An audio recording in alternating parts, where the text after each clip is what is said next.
Assalamualaikum warahmatullahi wabarakatuh. Selamat pagi dan salam sejahtera untuk kita semua. Bagaimana kabarnya hari ini anak-anak Ibu kelas 8? Ibu doakan semoga kalian tetap selalu semangat dan tetap jaga kesehatan. Baiklah, ini sudah masuk kembali hari Senin. Nah, seperti biasa, jika sudah masuk hari Senin, kita akan mulai kembali untuk belajar mata pelajaran bahasa Indonesia. Nah, untuk pertemuan kali ini merupakan pertemuan kita yang ke-6 dalam proses pembelajaran kita selama COVID-19 ini. Nah, untuk teks persuasif ini merupakan pertemuan kita yang ketiga. Baiklah, anak-anak Ibu, sebelum kita memulai materi pada hari ini, sebelumnya Ibu ingin memunculkan ingatan kalian tentang materi yang Ibu sampaikan pada minggu lalu, yaitu tentang menyimpulkan teks persuasi. Nah, pada minggu lalu kita sudah belajar tentang menyimpulkan teks persuasi. Minggu lalu, kalian sudah mencoba untuk menyimpulkan sebuah teks persuasi dengan langkah-langkah yang sudah Ibu berikan. Di antaranya, yang pertama, sebelum kalian menyimpulkan teks persuasi, terlebih dahulu kalian harus membaca teks persuasi dengan cermat. Setelah itu, kalian temukan gagasan pokok setiap paragrafnya. Dari gagasan pokok yang sudah kalian temukan tersebut, kalian bisa merangkai kata-kata atau kalimat menjadi sebuah kesimpulan yang lengkap. Seperti yang sudah Ibu jelaskan pada pertemuan sebelumnya, bahwa teks persuasi merupakan teks yang terdiri atas kumpulan paragraf yang berisi bujukan, ajakan kepada pembacanya. Teks persuasi bertujuan untuk meyakinkan pembaca agar terpengaruh sehingga memiliki kesamaan pemikiran dengan penulisnya. Nah, baik. Pada pertemuan kita kali ini, kita akan melanjutkan materi kita tentang teks persuasi. Pada hari ini kita akan masuk ke struktur teks persuasi. Nah, sebelumnya, kalian perlu mengetahui tujuan pembelajaran yang harus kalian capai dalam proses kali ini. Yang pertama, dalam proses pembelajaran nanti, Ibu harapkan kalian mampu mengidentifikasi struktur teks persuasi. Yang kedua, kalian mampu mengidentifikasi kaidah kebahasaan teks persuasi. Dan yang ketiga, kalian mampu menulis teks persuasi. Baiklah, dari ketiga tujuan pembelajaran ini, kita masuki materi kita yang pertama, yaitu tentang struktur teks persuasi. Nah, seperti teks-teks pada sebelumnya, setiap teks tentu memiliki struktur pembentuknya. Bagaimana dengan teks persuasi?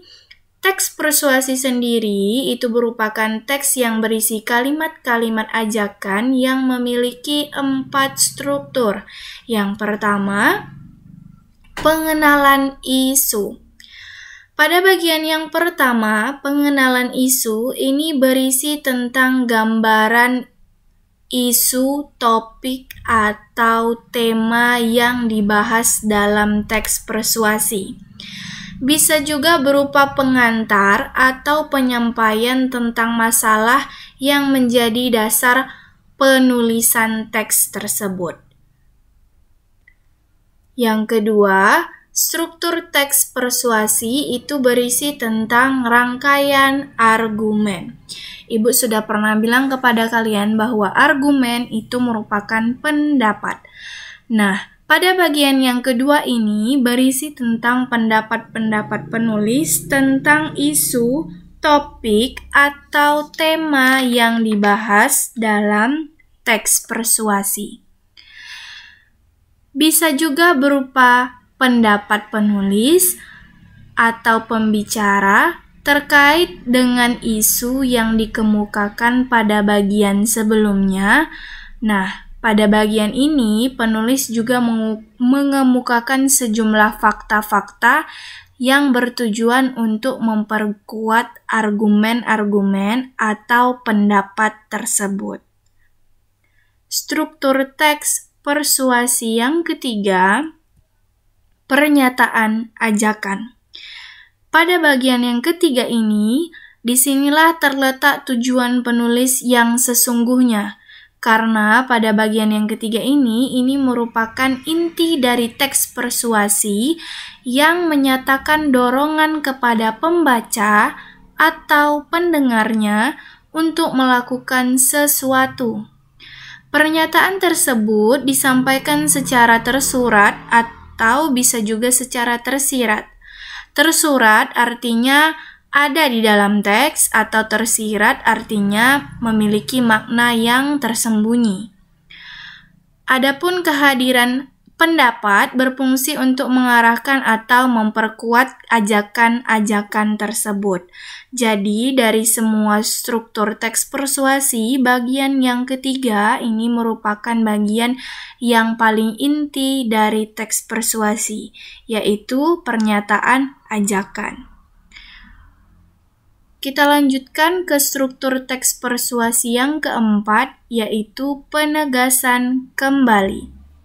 Sesuai dengan namanya, penegasan kembali ini merupakan pernyataan-pernyataan sebelumnya yang biasanya ditandai dengan ungkapan-ungkapan yang bertujuan untuk memperkuat kembali apa isu atau apa ajakan yang terdapat dalam teks persuasi itu sendiri.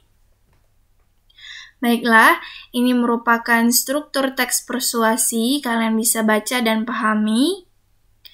Kita lanjutkan kepada bahasa yang terdapat di dalam teks persuasi. Nah, dalam teks persuasi juga terdapat kaidah-kaidah kebahasaan yang digunakan di dalamnya. Yang pertama, itu dia menggunakan kata atau kalimat ajakan. Nah, ini merupakan pembeda antara teks persuasi dengan teks-teks yang lainnya. Yang lebih menonjol itu di sini adalah kata ajakannya. Contoh kata ajakan dalam teks persuasi biasanya itu ditandai dengan kata ajakan mari, ayo, atau sayangilah, atau beberapa kata yang berakhiran lah. Mari belajar dengan baik. Ini merupakan kalimat ajakan. Ayo kita pergi berwisata, juga merupakan kalimat ajakan. Sayangilah orang tuamu, katalah di sini juga merupakan kalimat ajakan. Struktur teks, maksud ibu, bahasa yang terdapat di dalam teks persuasi yang kedua, itu menggunakan kata-kata teknis atau kata-kata yang mengandung istilah. Maksudnya di sini adalah menggunakan kata-kata teknis atau peristilahan yang berkaitan dengan topik, tema, atau isu yang dibahas. Contoh, misalnya teks persuasi tentang permasalahan remaja. Nah, tentu akan menggunakan istilah-istilah yang relevan atau yang sesuai dengan hal tersebut. Seperti misalnya kalau remaja itu biasanya berkaitan dengan gadget, teknologi, internet, alat reproduksi misalnya. Itu yang berkaitan dengan topik atau isu yang dibahas. Kalau di dalam LKS kalian, itu contohnya misalnya teks persuasi mengenai ajakan untuk mengonsumsi susu, maka akan digunakan istilah-istilah yang berkaitan dengan hal-hal tersebut. Topiknya kan tentang mengonsumsi susu, berarti susu itu terbuat dari apa? Misalnya kacang kedelai atau misalnya dari sapi, apa yang ada di dalam susu atau apa yang terkandung di dalam susu, bisa saja kalsium, kemudian ada sterilisasinya bagaimana, kandungan lemaknya. Nah, dalam teks persuasi, ciri kebahasaannya itu menggunakan kata teknis atau istilah yang berkaitan dengan isu atau topik. Kaidah kebahasaan teks persuasi yang ketiga itu adalah menggunakan kata penghubung. Perhatikan layar.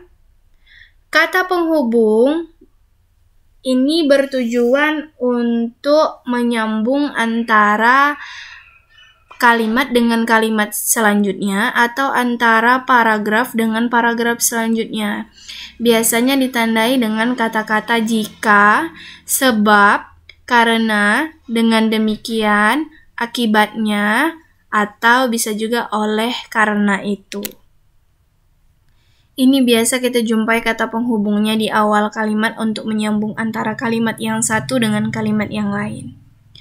Nah, baik. Itu tadi adalah 3 kaidah kebahasaan teks persuasi. Nah, selanjutnya bagaimana cara menulis teks persuasi? Perhatikan layar.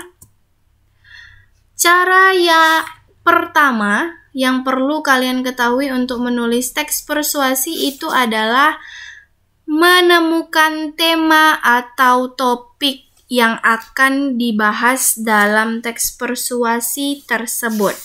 Nah, setelah kita tahu temanya dan topiknya, yang selanjutnya yang kita lakukan adalah mencatat hal-hal atau perincian yang mengarah kepada kalimat-kalimat atau kepada ajakan berupa pendapat atau fakta. Nah, pada bagian yang kedua ini, kalian akan mengungkapkan berupa kalimat-kalimat ajakan yang terdiri dari fakta-fakta, bisa juga pendapat kalian sendiri. Langkah yang ketiga, setelah kalian mencatat kalimat ajakannya, selanjutnya kalian susun pendapat atau fakta-fakta tadi dan buatlah sebuah kerangka teks. Setelah kalian buat kerangka teks, selanjutnya yang terakhir adalah kembangkan kerangka tersebut menjadi sebuah teks persuasi yang baik.